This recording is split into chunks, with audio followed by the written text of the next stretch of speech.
Chapter 5. Back in the gray zone. It's time to deal with the stone tablet. And I have some questions for that clown's gang with the tomahawk, but I'm not ready to meet those guys yet. So I'll just visit the old man. And here I am again in the low-rise quarter. If it weren't for the dirt and trash everywhere, it would even be beautiful here.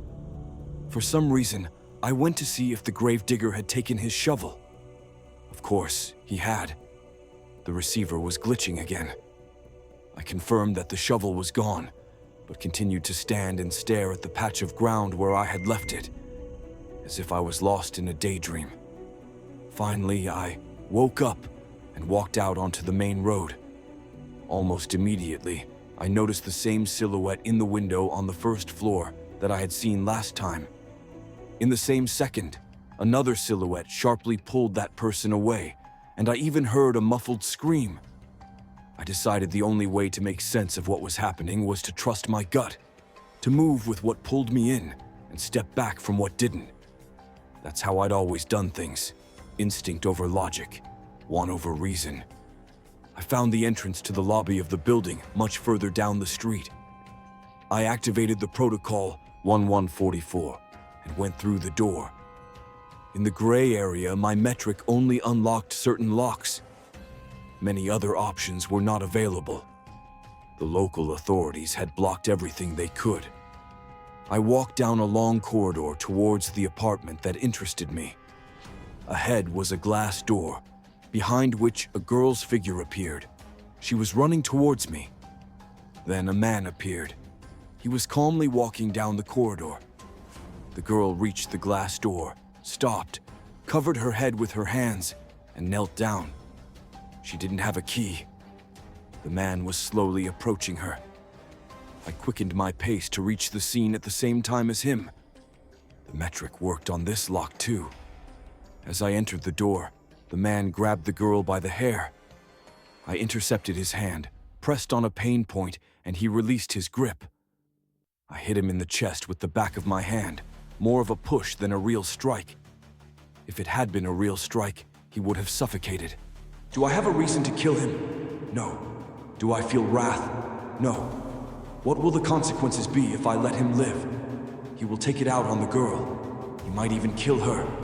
Do I want that to happen? No. Why? I don't know. Do I want to kill him? Yes. Decision. Eliminate. The man sprang up from the floor very quickly and lunged at me. His attack missed. I sidestepped and delivered a counter-strike to a fatal point on his torso. My opponent gasped twice, foam forming at the corners of his mouth, and fell dead. The girl watched everything with surprise and horror. Thank you. She muttered. But now I have nothing to live on. All my paid and free credits are on his metric, and soon I'll have to go to the street. I won't be able to pay for the apartment. Where is his metric? I asked. The girl shrugged in surprise and replied, It's on his wrist, but his heart isn't beating. The metric isn't active. Of course, he's a civilian. Military metrics are plastic because in combat you can lose a hand and then take a long time to recover the data.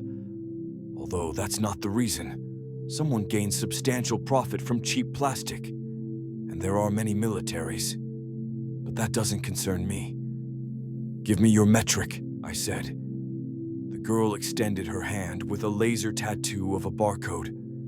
I scanned the card, but the transaction didn't go through. Wait, I'll be back soon. Okay. She whispered. I dragged the corpse outside and left it near an empty lot. Then I left the gray zone and ordered a home standard kit for 2 weeks. It included food and some household items. I returned to the low-rise quarter, to the house where the girl lived. Her apartment door was open. She was sitting on the couch, hugging her knees, staring at one spot. I placed the box with the kit in the center of the room. Thank you, she said. It's better to keep the doors closed. You're not in Megapolis. I didn't even understand why I should care. I saw you through the window.